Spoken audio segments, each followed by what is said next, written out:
If things continue like this, the negotiations will be cancelled. My boss, Tsukimoto Maria, didn't have her usual strong expression. Today, we have a negotiation with a large overseas company, but apparently, the dedicated interpreter had an accident and couldn't make it. It's a negotiation that will affect the company's future. Naturally, it will affect her health as well. However, Tsukimoto Maria is the one who usually calls me incompetent and makes me do only menial tasks. I don't care what happens to her. But it also feels wrong to just stand by and do nothing. Leave it to me. I never thought I would say such words. And so, I ended up taking the place of the interpreter who couldn't make it to the negotiations. My name is Harada Suru. I just turned 30 the other day. In Japan, 30 is the age when you're considered an old man. It's the age when it becomes difficult to find a final job, and if you're not married, your parents will start to pressure you. I think it's really strange that young people become old men and women too early, even though this country has a long life expectancy. If we consider the elderly, or grandpas and grandmas, to start receiving pensions at age 65, and call the period up until then uncles and aunties, then I'll be an uncle for another 35 years. Somehow, this social ideology makes life seem incredibly boring. It's like there's no way I can tell my children to have dreams and hopes like this. The 40 minutes I spend commuting on the crowded subway. I'm spending my time selling the future of the country. I have to do this to distract myself from reality because I can't do it. I don't know of any public place worse than a crowded train. And so I arrive at work again today. I greet everyone I pass as cheerfully as possible and head to my office. When I greet people in the office in the same cheerful way, most people return my greeting with a smile, but there's one person who greets me with a gloomy face every time she sees me in the morning. Maria Tsukimoto is 32 years old and the leader of the young people in my department, in other words, my boss. By the way, as her name suggests, she's half Japanese, with an American mother and a Japanese father, and she's quite beautiful. However, beautiful women do not necessarily have beautiful souls.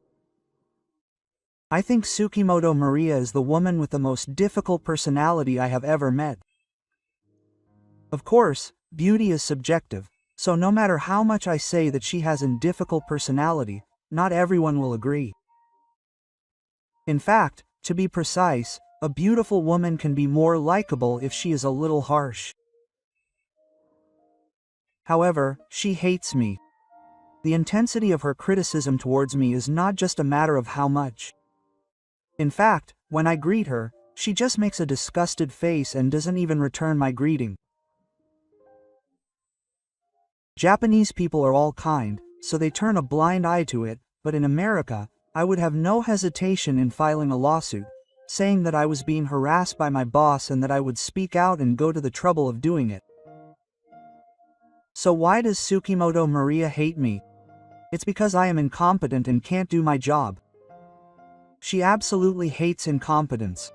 There was an employee named Yamada who joined the company at the same time as me, but he was clumsy and completely incompetent at his job. She said some terrible things to Yamada. Didn't you learn from your mother that a man who can't do his job doesn't deserve to live? What cruel words. Hearing the name Maria makes me cringe. Yamada, whose pride was hurt, stopped coming to the company after that. Seeing that, I decided to at least make an enemy of Yamada before quitting. Thinking about how I could make her suffer, I came to a certain conclusion. She seems to have a distaste for men who can't do their job. In that case, I should become her subordinate as a man who can't do his job. Fortunately, I'm not a man who gets hurt easily like Yamada. I have the talent to keep a calm face no matter what other people say to me. To begin with, I don't understand the feeling of being hurt by what someone says to me. Since I can only be responsible for myself, I think that even if other people say something, I'm the same as Gano's Yao. Gaia is Gaia. If I think that way, I can stand on the mound calmly no matter how terrible things other people throw at me. Hey, it's Hara. Maria called me. I face her with as little hesitation as possible. She's just giving me the usual chores anyway. Go to town and buy these. She doesn't look at me and just hands me the hair on the note. Do you know why I'm using you? She says as she walks away. Her tall, slender flowers give off an exotic vibe. If she just turned away and kept quiet, she'd just be a beautiful woman, I think to myself. When I don't answer her question and remain silent, she continues quietly. One of them quit before me, so I can't let her go right away. If she doesn't work for at least 6 months, I'll be held responsible, so I have no choice but to use her as a chore. I see. So Maria-sama is telling me to quit in 6 months. I reply, understood, take the note, and go off on my chore mission. Maria-sama is rude to me, but she graduated from a famous university, is smart, and can do her job fairly well. So she's quite popular and well liked by her superiors. She doesn't make mistakes even when trying to make enemies of Yamada, so she rarely gets a chance to get discouraged. That's why I can only continue to treat her as an incompetent subordinate and harass her quietly. And that's only half a year left. In half a year, she'll complain to her boss about my incompetence and start negotiating to hire someone new. I wanted to somehow get rid of Yamada, but I also have to find another job in preparation for being unemployed in half a year. Maria's scrutiny towards me has been getting stronger with each passing year. Maybe she's lost her inhibitions after she gave me a warning. Lately, she doesn't even call me over, just puts her memo god on the desk and leaves without saying a word. I've also started to think it's ridiculous to even think about Yamada. It's quite common to say that a man who can't do his job isn't worth living, but there are actually a lot of people in society who think that way. They just don't say it out loud because it would cause a firestorm. She's just speaking for the majority of them, and she doesn't have any ill intentions. No, there may be some malice, but I believe that the theory of petty evil is correct when it comes to humans being inherently malicious creatures. Yamada can't do her job, so she deserves to be fired. That's the real malice in my heart. Maybe she ignores me because she doesn't want to see it. Maria and I are both malicious people. As usual, I put the items I bought on her desk, but she didn't react. Just as she doesn't thank me for the AI that gave her directions, she doesn't thank me either. But that doesn't hurt me. And I can even manage to smile at her expressionless face. One day, when I arrived at work, the office was in an uproar. When I asked her about it, she said that they had an important consultation with a large overseas company that day, but the English interpreter had an accident and couldn't attend the meeting. That interpreter had been working with her as a consulting interpreter for a long time. Apparently, she had held many detailed meetings and worked hard to minimize any nuance issues when translating into English. Participation is also not possible online. Apparently, he has a complex fracture to his leg and will be undergoing emergency surgery. One of the employees who had been in contact with the hospital said this while holding the receiver. Hearing this, Maria-sama's already pale skin turned even paler. If things continue like this, the negotiations will be cancelled. The other employees couldn't hide their dismay either. However, I had no idea what they were worried about. It was just Tsutomu and your people who got injured. Why is the negotiation cancelled? Then Maria-sama glared at me. You're the perpetrator, so keep quiet. I was a little irritated by her words. It's true that I'm an incompetent errand boy, but I'm not the perpetrator. You can negotiate directly in English without an interpreter. Are your faces and mouths just for show? At that moment, the office, which had been noisy, fell silent all at once. It was as if everyone had stopped breathing. Did I really say something so inappropriate? After all, English is a piece of cake for Tsukimoto-san. He's half Japanese, after all. In the first place, you could just do it yourself without using an interpreter. That would also save money. Then one of the employees almost cut me off. Stop it. In the first place, it was the other party who asked us to hire an interpreter to prevent any mistakes in the contract. Besides, Tsukimoto-san is being noisy. This time, Maria-sama cut off the employee. Then a female employee who was standing next to me spoke in a quick, low voice in my ear. Tsukimoto-san is half Japanese, but she was born and raised in Japan, and her American mother is fluent in Japanese. She only spoke Japanese at home, and she's by no means good at English. It was prepared. It was a smooth line. This female employee must have been tasked with conveying it to the new employee who knew nothing. Hearing that, I felt a certain motivation well up inside me. I never thought that her face and mouth were really just for show. I had always thought that she was fluent in English. I approached Maria-sama, who couldn't hide her excitement. She shouted with a look of mixed determination and fear on her face. What? Just because she's half Japanese doesn't mean she can speak English from the start. That's right. Languages can only be acquired through study, so there's no such thing as advertising.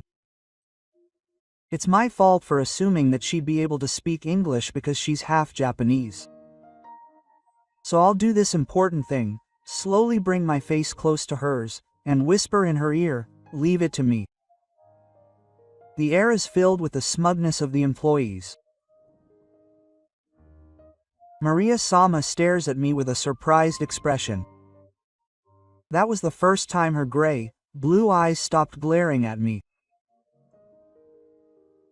Maria-sama's eyes resemble my mother's. My mother was passionate about education and raised me, her only son, all by herself. My father died in an accident while I was still in my mother's womb. So I have no memory of my father, but I do know his face from photographs. My father didn't really like being photographed, and he never smiled in any of the photographs, giving me the impression that he was a scary person. I've heard that my father was a biologist, had a clapping tongue, and was very intelligent. Maybe because of that, I was called a vibrator when I was a child. That's how intelligent I was. However, I think the expression smart is quite ambiguous and its meaning can be easily changed. Because it can be used as a compliment or as an insult. So, to put it simply, I have an IQ of 180. That's the word that accurately describes my intelligence. From the moment I started going to school, I showed how different I was from the other kids around me. No, I didn't really show it. I just said what I normally thought and felt, and the adults around me just said that I was different from the others. So I studied as much as I wanted, always got high grades, and easily got into a famous university. My mother praised me for that and told me that she was really glad she raised me. Doesn't that mean that if I had been a stupid child, she wouldn't have raised me? Yes. At some point, I realized that people have a dark side. This discovery of people's dark side was a big shock to me. It's no exaggeration to say that I was scarred for the rest of my life. So from then on, I didn't get hurt no matter what people said to me, but the elite idea is that if you graduate from a top university, you'll get a job at a top company or make a living, but I just couldn't bring myself to feel that way. No, I was starting to hate even living, so from then on I basically became a shut-in for a while. My mother was angry with me for that. It can't be helped that the son she raised with all her heart suddenly shut himself in without saying a word. But I have a point of contention. I inherited my father's genes for being smart. In other words, I wasn't born with much intelligence. Rather, she was the one who took advantage of my talent and played the role of a mother to my son. I should be grateful that she was able to act as a mother to my son for about 20 years. So I completely ignored my mother's anger. Then she stopped getting angry, and she became someone who would just leave the food in front of my room every day and then leave. Even after I stopped going out into society, I can now connect with the world as long as I have an internet connection. I had grown tired of the country of Japan where I was born and raised, so I was grateful that the world was so close to me. In just 1 year, I had made friends all over the world and acquired language skills. And then one day, I decided to leave my room. I thought my mother might get angry again if I suddenly said I wanted to study abroad, but I had become a person who could not be hurt by this. However, my mother started crying when she heard my words. Apparently, she was happy that her son had said he wanted to do something. Now that I think about it, I had never taken any initiative before. Because if I just studied quietly, my career path would come closer. I wasn't dissatisfied with that and it was easy, but I didn't feel like it was fun. However, by talking to people from all over the world, I began to want to enjoy life. I had a strong desire to leave Japan. And when we successfully completed our studies and went out into the world, I realized that human society doesn't change that much. I felt lonely, and after returning to Japan, I started working at various workplaces. None of the jobs I was given were worthless and didn't require a high level of intelligence. I felt like my abilities were meaningless and working became a hassle. However, I couldn't just shut myself in my room now.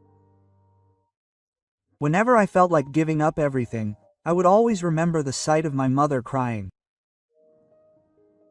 And then my 20s passed in the blink of an eye, and I was at an age where people would call me an old man.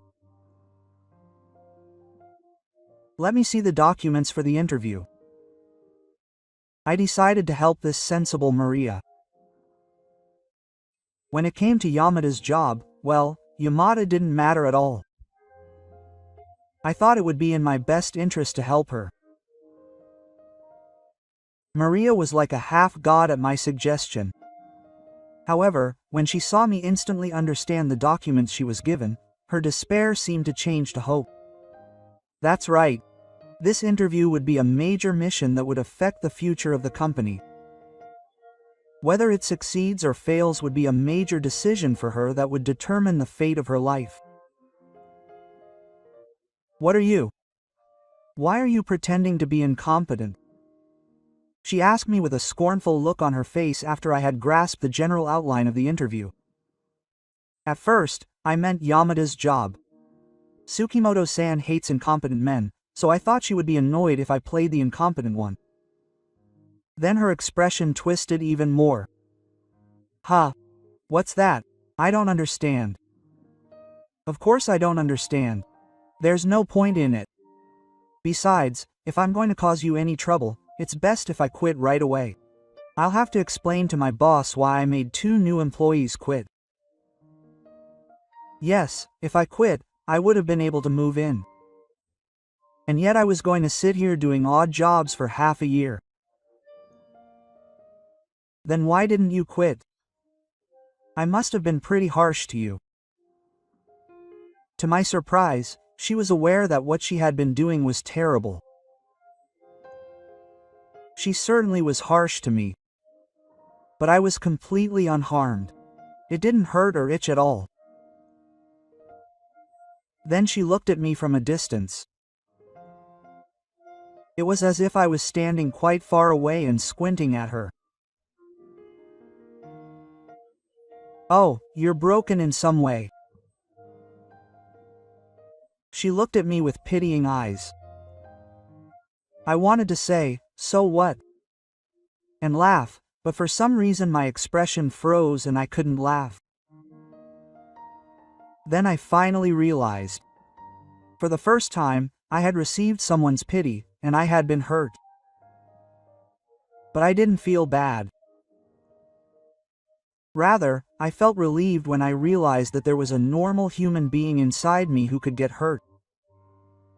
If this negotiation goes well, I'll take on the conversation lesson. It must be inconvenient from now on if you can't speak English despite your appearance. Then Maria Sama glared at me in astonishment. But her expression immediately relaxed. But in truth, it was a relief. I really didn't want this group to be cancelled. And I focused on the consultation in place of the interpreter who couldn't come. In the end, the negotiation went well. I have no intention of selling the fact that it was all thanks to me, but everyone thanked me unanimously. Even Tsukimoto Maria, the person in charge of the negotiation, seemed to acknowledge my English skills and comprehension, although she looked somewhat dissatisfied. You are the most excellent person I've ever met. I feel a little happy at those words. It's been a while since I felt so happy when someone praised me. That's how much I look down on everyone around me. But your humanity is the worst. I feel like you're the type of person who acts with malice rather than good intentions. I know that you didn't take on this negotiation for my own sake or for the company's sake.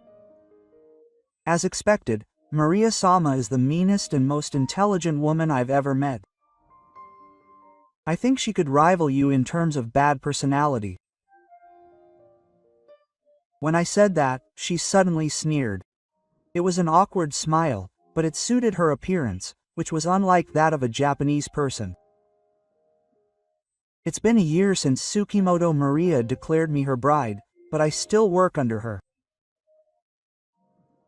However, the nature of my work has changed drastically, and I no longer go shopping with a notepad in hand like I used to.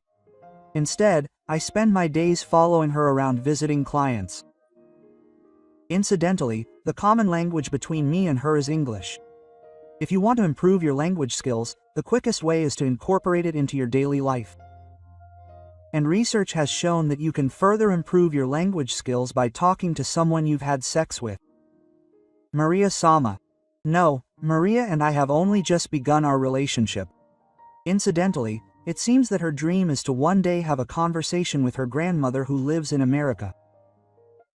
I want to help her make that dream come true. Doing something for someone. I wonder if my mother will cry again if she finds out what I'm thinking. That's what I suddenly thought.